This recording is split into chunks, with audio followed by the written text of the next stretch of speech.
No que diz testamento, nós precisamos estudar sobre 4 pontos importantes que não pode ser desprezado. E esses pontos são o contexto histórico da palavra, a origem da palavra é muito importante, a definição bíblica da palavra e a definição legal dessa palavra testamento. Vamos ver cada uma delas. Então fica esses 4 pontos importantes aqui da palavra. Nós precisamos ver a origem da palavra, o contexto histórico, a definição bíblica e a definição legal. Não podemos ignorar esses 4 pontos. O contexto histórico da palavra testamento, ela vem do grego diatek, e seu significado no contexto histórico e grego significa aliança ou convênio. Então marque bem essa instrução que nós vamos precisar para poder entender o contexto bíblico de testamento. Mas só que essa palavra, ela é o quê? Ela é transliterada para o latim.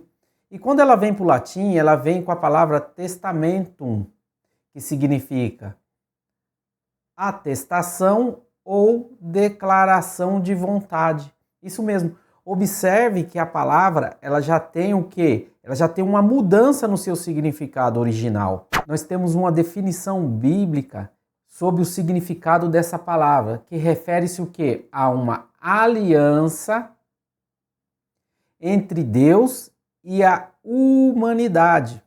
Então, você vai observar que o significado testamento para a nossa cultura aqui brasileira é muito diferente do significado bíblico da época. Marque bem. E aí nós temos a definição legal do que significa testamentos para os dias nossos atuais.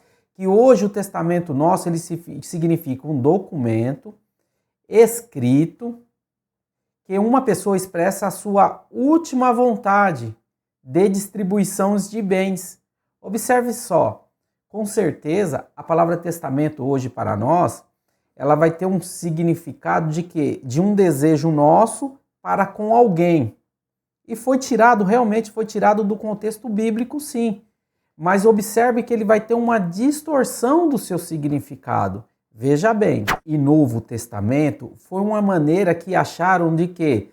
De dividir a Bíblia para nos facilitar os nossos estudos nos dias atuais.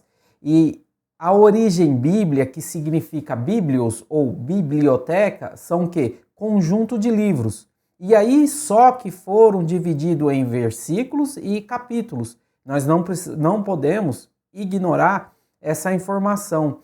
E quem foi que é responsável pelas primeiras impressões da Bíblia? Foi esse cara aqui, ó, Robert Stenne. Isto no século 16.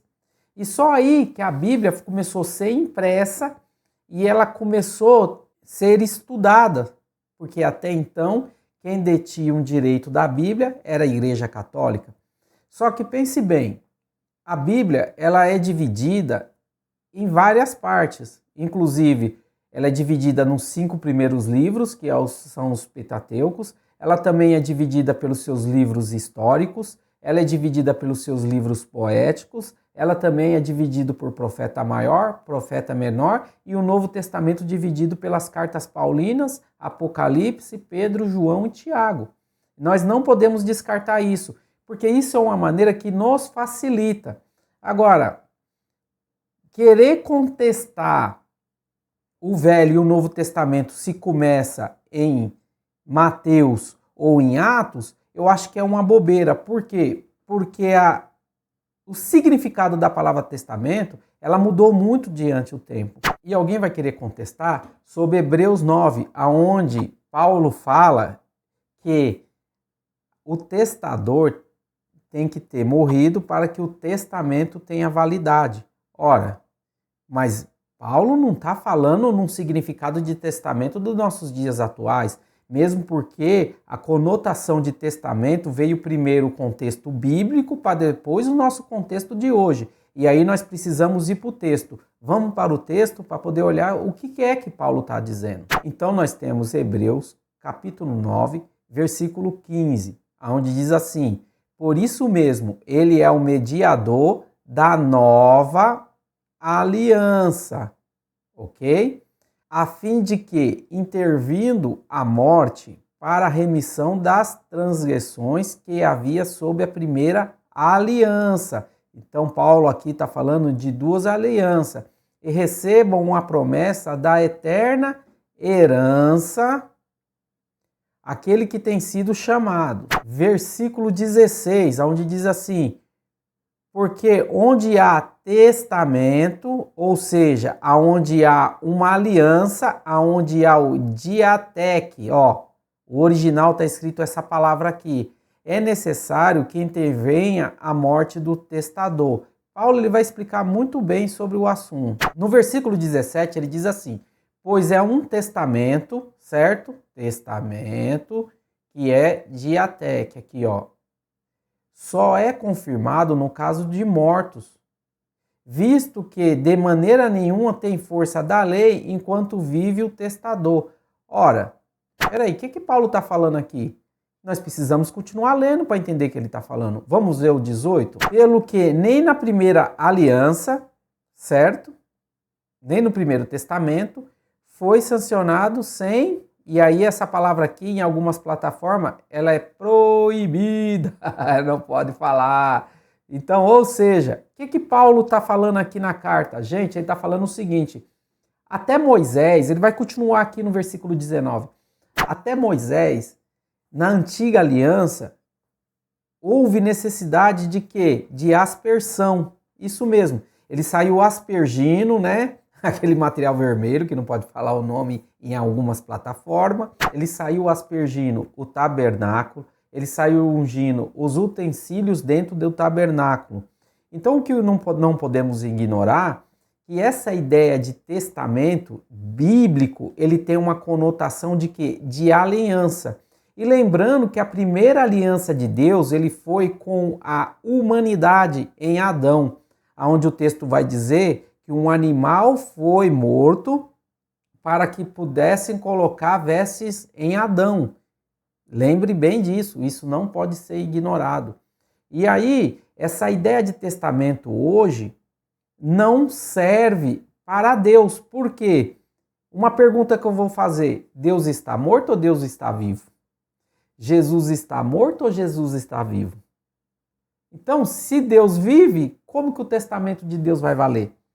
Essa ideia de olhar para a Bíblia e achar que ela é um testamento redigido é errado. Essa ideia de achar que o testamento é a Bíblia é uma ideia errada teologicamente falando, porque Deus está vivo e Deus não está morto. Então a palavra testamento bíblico, ele quer dizer aliança, um pacto de Deus com o homem ou um pacto de Deus com a humanidade. E com quem que Deus fez essa aliança? Fez a aliança em Adão para remir toda a humanidade, depois ele faz a aliança com Abraão, depois ele faz a aliança com Davi, depois ele faz a aliança também com Moisés. Então, ao longo da história bíblica, Deus sempre vem fazendo aliança. E quando ele chega no Novo Testamento, lembrando, Mateus ele começa falando de quem? Genealogia de Cristo, que é o mediador, o próximo mediador. Paulo vai falar que Jesus Cristo é o quê? É o segundo homem, ou último homem. O primeiro homem, Adão, ele era natural, matéria, carne, e Cristo, o segundo homem, o espiritual, aonde ele faz a última aliança com a humanidade. Então ficar brigando que é novo, é velho, que Jesus veio para poder abolir o Velho Testamento, gente, isso daí é um erro grave, porque o Velho Testamento ele não resume só na aliança com Moisés. Olha quantas alianças Deus fez. E lembrando que para falar de aliança, nós também temos que falar de muitos outros assuntos. E esses assuntos estão contidos no Velho Testamento. Então não podemos descartar o Velho Testamento como estudo. Beleza?